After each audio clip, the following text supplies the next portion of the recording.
TRS అధ్యక్షులు గౌరవనీయులు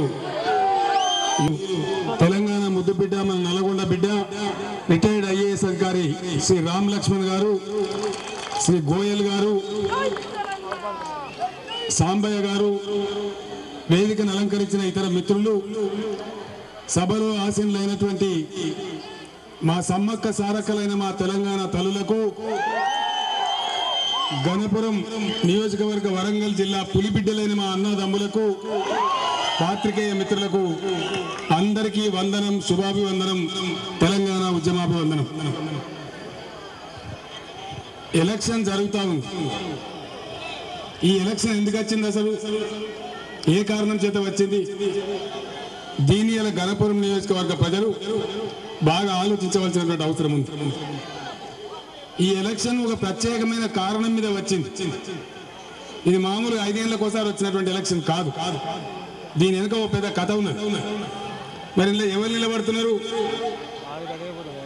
ఒక ఆయన తెలంగాణ ప్రజలు, మొత్తం తెలంగాణ ప్రజాప్రతినిధులు రాజీనామా చేయాలని తెలంగాణ కోరినప్పుడు ప్రజల ఆజ్ఞ మేరకు, మీ ఆజ్ఞ మేరకు రాజీనామా చేసి వచ్చిన వ్యక్తి టిఆర్ఎస్ పక్షాన ఈ రోజు నిల్చున్న వ్యక్తి రాజయ్య గారు. ఇంకో పార్టీ కాంగ్రెస్ పార్టీ ఇచ్చినట్టే ఇచ్చి మోసం చేసిన పార్టీ. మోసానికి ప్రతీకగా, మోసం చేసిన గుర్తుగా కాంగ్రెస్ అభ్యర్థి రంగంలో ఉన్నారు.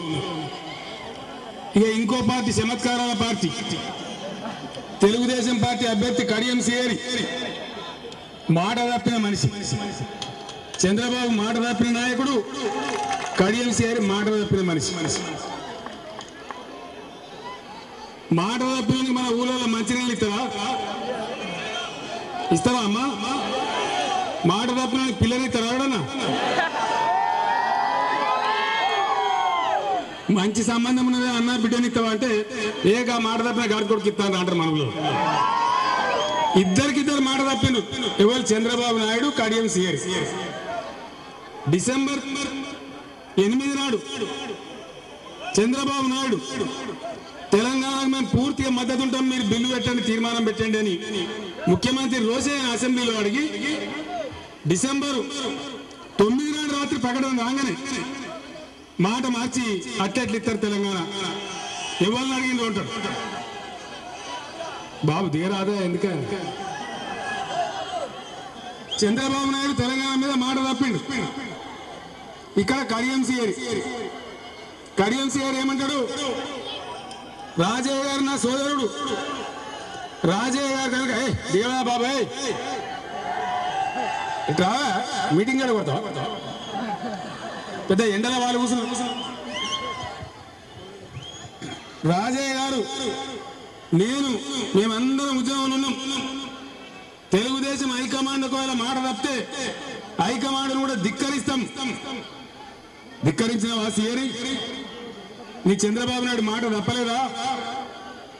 మాట మార్చలేదా? ఊసల వెలి కంటే తొందరగా రంగు మార్చలేదా? ఇది మొత్తం ప్రజలకు తెలియదా? ఇంకేం మాట్లాడతాడు? సోదరుడు గణపురం రాజయ్య గారు ఎమ్మెల్యే పదవికి రాజీనామా చేస్తే నేను మద్దతుంటే నా ఓటు రాజయ్యకే వేస్తా, నేను పోటీ చేయని చెప్పి మాట్లాడి. మరి అలా ఏం ముఖం పెట్టుకొని నిల్చున్నావు కడియం శ్రీహరి? నేను అడుగుతా ఉన్నా. ఇంత సిగ్గు లేకుండా, ఇంత హీనంగా, ఇంత పౌరుషం లేకుండా, ఇంత దోకబాజు వ్యవహారం ఉంటుందా?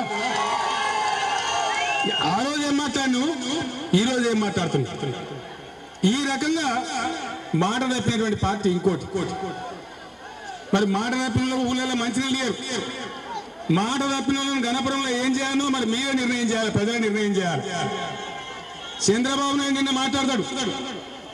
ఇంకా చంద్రబాబు నాయుడు అంటే పగటికాలాలు కంటాడు. ఆడికలో ముఖ్యమంత్రి అవుతాడట.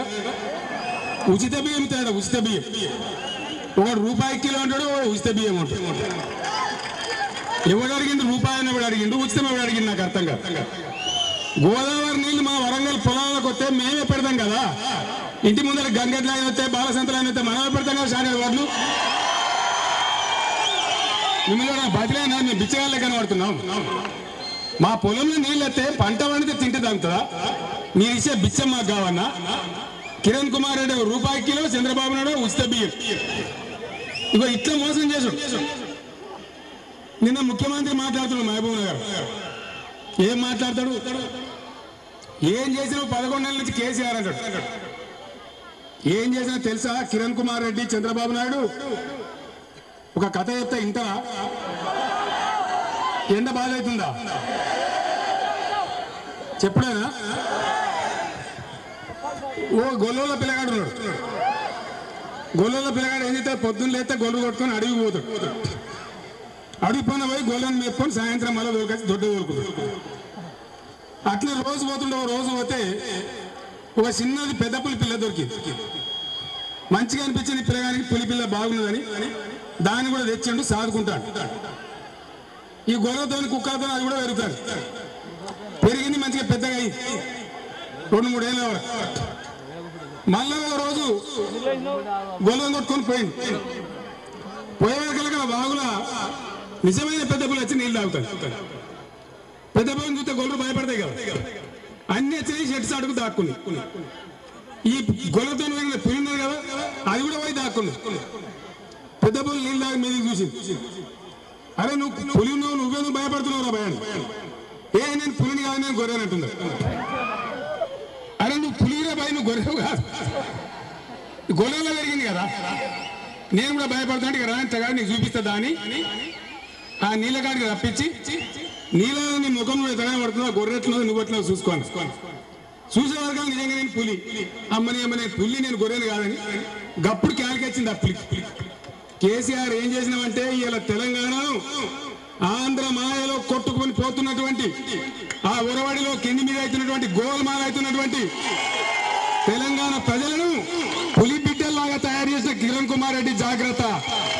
మీ గుండెలలో నిద్రపోతాం, మీ సమైక్యవాదుల గుండెలలో మీ నాటకాలని బద్దలు కొట్టి ఖచ్చితంగా ఈ పులి బిడ్డలే తెలంగాణ సాధించుకుంటే తయారై కూర్చున్న తెలంగాణ.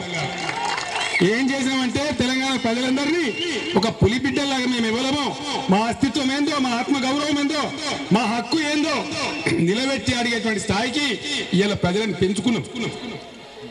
ఉద్యమం యొక్క అస్తిత్వం, ఆత్మ గౌరవం, స్వయం పాలన కోసం తెలంగాణ ఇలా పిడికి ఎత్తిన, పంజా ఎత్తినటువంటి బెబ్బుల్లాగా తయారై కూర్చుంది.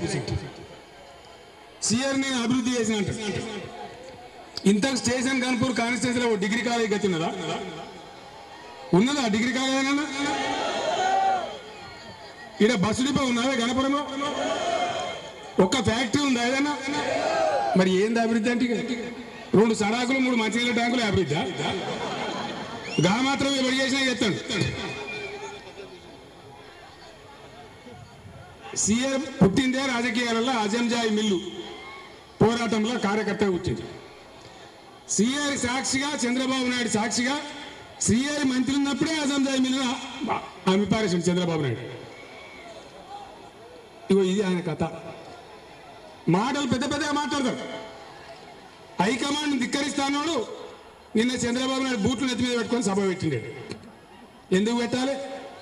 చంద్రబాబు నాయుడు మన సుట్టమా? చంద్రబాబు నాయుడుది తెలుగుదేశం పార్టీ పక్క ఆంధ్ర పార్టీ, అది తెలంగాణ పార్టీ కానే కాదు. దానికి తెలంగాణలో స్థానం ఉండకూడదు. దయచేసి ఎందుకు చెప్తున్నాను ఈ మాట? 30 ఏళ్ళాయే తెలుగుదేశం పార్టీ వచ్చి 30 ఏళ్ళాయే. ఎవడన్నా ఒక్కడన్నా తెలంగాణ పార్టీ అధ్యక్షుడు అయిందా? అవుతాడా? ఎవడన్నా ముఖ్యమంత్రి అవుతాడా?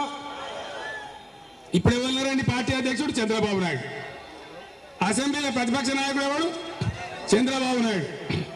పోలిగా కౌన్సిల్లో ఎమ్మెల్సీలు ఉన్న కారణంగా మనకి ఇస్తారా? ఆడ కూడా దాడి వీరభద్రరావు అని ఆడ ఆంధ్రుడే. అంటే ఏమంటాడు చంద్రబాబు నాయుడు? మొన్న మహబూబ్ నగర్లో మాట్లాడకుండా చంద్రబాబు నాయుడు ఏమంటాడు? తెలంగాణ టీడీపీ పోవడం వల్ల నేను స్వేచ్ఛ ఇచ్చిన అంటాడు. స్వేచ్ఛ ఇస్తావు చంద్రబాబు నాయుడు? మేము బానిసలమా? స్వేచ్ఛ ఎవరికి ఎవరిస్తారండి? బానిసలకు నియంత్రణ ఇస్తాం.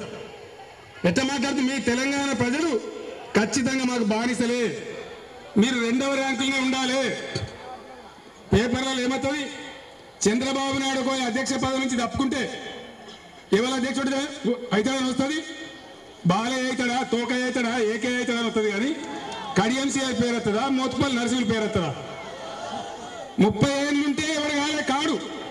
ఇంకా 300 ఏళ్ళున్నా ఆ పార్టీ ఆంధ్ర నాయకత్వమే కానీ తెలంగాణ నాయకత్వం కాదు. అందుకే అది మన పార్టీ కాదు, మన ప్రాంతంలో దానికి అర్హత లేదు. ఉన్నది సాంకేతికంగా ఇప్పుడు ఉన్నది, కానీ మనసు పెట్టి ఆలోచన చేస్తే నేను పోయిన తర్వాత దయచేసి మీరు ఆలోచన చేయండి. నేను చెప్పింది నిజమా అబద్ధమా? మీ ఊళ్ళో ఉన్న టీచర్లను అడగండి, మీ ఊళ్ళో చదువుకున్న పిల్లలను వాళ్ళని అడగండి. కేసీఆర్ ఈ మాట అన్నాడు, ఇది నిజమా అబద్ధమా అని చెప్పి అడగండి. ఇక చంద్రబాబు నాయుడు ముఖ్యమంత్రి అయితే అని పగటగలగంటూ మళ్ళా మీ జన్మల ముఖ్యమంత్రి అయితే ఆడే చంద్రబాబు నాయుడు కానిస్తామా మనం?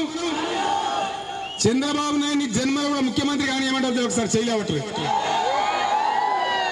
అక్క మీరు కూడా లేవటాలి, అందరు లేవటాలి. ఏమైనా కెమెరాలు కాడ దింపండి, కెమెరా అడిగి దింపుడు చూపిస్తారు. ఎక్కడ అడిగినా తెలంగాణలో ఏ బంధుకు అడిగినా ఇదే పద్ధతిలో తెలుగుదేశం పట్ల తిరస్కార భావం ఉంది. ఇవాళ ఇది అంతే ఏంటి కథ? ఇంత పెద్ద రామాయణం చెప్పాల్సి అక్కర్లేదు. గణపురంలో చాలా చైతన్యమైన ప్రాంతం ఇది, అద్భుతమైన ప్రాంతం ఇది. ఇవాళ వీళ్ళు దేని మీద ఓటు అడుగుతున్నారు? టీడీపీ వాళ్ళు, కాంగ్రెస్ వాళ్ళు. దయచేసి ఆలోచన చేయాలి. ఏం చెప్తున్నారు వాళ్ళు? మీ ఏళ్ళతో మీకన్నే పొడుచుకోండి. ఇప్పుడు ఏంది గడబడు? చంద్రబాబు నాయుడుది కాంగ్రెస్ ఉంది గడబడంత ఏంది? లొల్లేంత ఎందుకు వస్తువులు? సారా పొట్లాలు ఎందుకు వస్తువులు? మహిళా సంఘాలకు పైసలు ఎందుకు? చీప్ లిక్కర్ బాటిల్స్ వస్తున్నట్టు కడియం చేయాలి. ఏ కారణం చేత? ఒకటే కుట్ర, వాళ్ళు ఏం లేదు. ఆరిట్ కాదు, పెద్ద మెజార్టీలతోని టీఆర్ఎస్ గెలిస్తే ఇవాళ 5 రాష్ట్రాల ఎన్నికల్లో కాంగ్రెస్ ముఖం బలిపోయింది. ఇక తెలంగాణ లాభం లేదు, బతుకమని ఢిల్లీ దిగచ్చి తెలంగాణ చేసే ఆస్కారం ఉంటుంది. కాబట్టి ఒక్కటన్నా రెండన్నా ఓడగొట్టి ఏ ఉపాయం చేసైనా గజకర్ణ గోకర్ణ టక్కుటమారా విద్యలు చేసైనా ఒక్కటో రెండో ఓడగొట్టి అయిపోయింది ఉద్యమం లేదు, అయిపోయింది అని బదనాలు చేయాలి.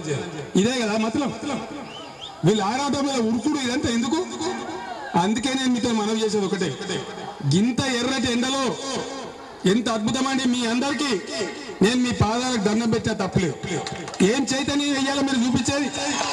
ఎంతో గొప్ప చైతన్యం. ఇలా లారీ లేదు, ట్రాక్టర్ లేదు, డీసీఎం లేదు, ఎన్నో గ్రామాల నుంచి నడుచుకుంటూ వచ్చాడు. ఇవి నా పక్కన ఉన్న మా వినయ భాస్కర్ ఎమ్మెల్యే ఎడ్ల బండ్ల మీద వచ్చిండు. హరీష్ రావు, సుదర్శన్ రెడ్డి వేలాది మంది ప్రజలు వేసుకొని కాలినడకన పాదయాత్రలు వచ్చింది. వినోద్ కుమార్ గారు, మిగతా నాయకులు జనగామ నుంచి మోటార్ సైకిల్ మీద వచ్చింది. ఒక అపురూపమైన తెలంగాణ ఉద్యమ దృశ్యమే. దీన్ని ఎంత పొగిడినా తక్కువనే. వాళ్ళలాగా డబ్బులు ఇచ్చో, బీర్లు ఇచ్చో, బిర్యానీలు ఇచ్చో కాదు. ఇలా మా మీటింగ్ ఉంది, మా తెలంగాణ మీటింగ్ ఉంది, మా కేసీఆర్ వస్తాడు, ఖచ్చితంగా మేము విజయవంతం చేయాలని నడుచుకుంటా బడుల మీద వచ్చినటువంటి నా తల్లులకు, నా చెల్లెలకు, నా తమ్ములందరికీ కూడా 4 కోట్ల తెలంగాణ ప్రజల పక్షాన మీకు ప్రత్యేకమైనటువంటి అభినందనలు నేను తెలియజేస్తా ఉన్నాను. ఒకటే మాట, ఇంత పెద్ద సంఖ్యలో, ఇంత ఎండలో, ఇంత అద్భుతమైనటువంటి స్వాగతం తెలిపి ఎర్రటి ఎండలో ఊరేగింపు తీసి ఇంతమంది ఈ సభలో పాల్గొంటున్నంటే గణపురంలో రాజీనామా చేసిన ఎమ్మెల్యే రాజయ్య ఖచ్చితంగా 50-60 వేల ఓట్లతో గెలిచిపోయినా ఎటువంటి అనుమానం లేదు. కానీ నా ప్రార్థన ఒకటే మీతో, రాజయ్య గారు గెలుచుడు కంటే ముఖ్యమైనది 2 పార్టీలు కూడా ఖచ్చితంగా డిపాజిట్లు పొడగొట్టాలి. దయచేసి ఇవాళ నుంచి గ్రామాలలో ఉన్న యువకులు, నాయకులు, కార్యకర్తలు అప్రమత్తంగా ఉండాలి. దొంగలు వస్తారు ఊళ్ళ మీదకి, ఏ విధంగా వస్తారో తోడలు వచ్చినట్టు మీకు తెలుసు. డబ్బు నోట్ల కట్టలు, చీప్ లిక్కర్ బాటిల్ తీసుకొని వస్తారు. అట్ట తెచ్చిన ఎక్కడికక్కడనే అందుకోవాలి, పోలీసులకు కంప్లైంట్ చేయాలి, ప్రజలను కింది మీద కాకుండా చూడాలి. ఖచ్చితంగా నిద్ర పోకుండా ప్రయత్నం చేసుకొని ఎట్టి పరిస్థితులలో 2 పార్టీలు డిపాజిట్లు దయచేసి ఓడగొట్టాలని చెప్పి నేను మిమ్మల్ని కోరుతా ఉన్నాను. కిరణ్ కుమార్ రెడ్డి ఎందుకు వేయాలి? నీకు ఓటు వేయాలా? దేనికోసం వేయాలి ఓటు? మొత్తం కరెంట్ రాకుండా చేసి మా పొలాలు ఎండబెడుతున్నందుకు వేయాలన్న ఓటు? ఇలా తెలంగాణలో ఉన్నటువంటి ఒక గణపురం కాదు, మిగతా నియోజకవర్గాల్లో ఉన్న మిత్రులకు నేను మనవి చేస్తా ఉన్నా, అందరూ కూడా అప్పీల్ చేస్తా ఉన్నది చివరి దినం ప్రచారం కాబట్టి కాంట్రాక్ట్ ఉద్యోగ మిత్రులారా, ఐకేపీ ఉద్యోగులారా, కాంట్రాక్ట్ లెక్చరర్లారా, బీఈడి రాసి ఎస్జిటి కోసం అవకాశం అడుగుతున్నా మిత్రులారా, అందరూ కూడా దయచేసి ప్రతీకారం తీసుకోవాల్సిన సమయం. కిరణ్ కుమార్ రెడ్డి చెంప చెలుమనేటట్టు మీరందరూ ఎక్కడి వాళ్ళు అక్కడ ఎన్నికల్లో తెలంగాణ తేజస్సును చూపించే సమయం ఇది. రెండు సమైక్య పార్టీలు కూడా బుద్ధి చెప్పే సమయం ఇది. ఈ ఎన్నిక కీలకమైనది. ఢిల్లీ కళ్ళు కలిసి ఢిల్లీ వచ్చేటట్టు చేయాల్సినటువంటి సందర్భం ఇది. ఈ సందర్భంలో దయచేసి చైతన్యం చూపించి మోసపోకుండా గోసపడకుండా ఎక్కడి వాళ్ళకన్నా కదిలి ఖచ్చితంగా చేయాలని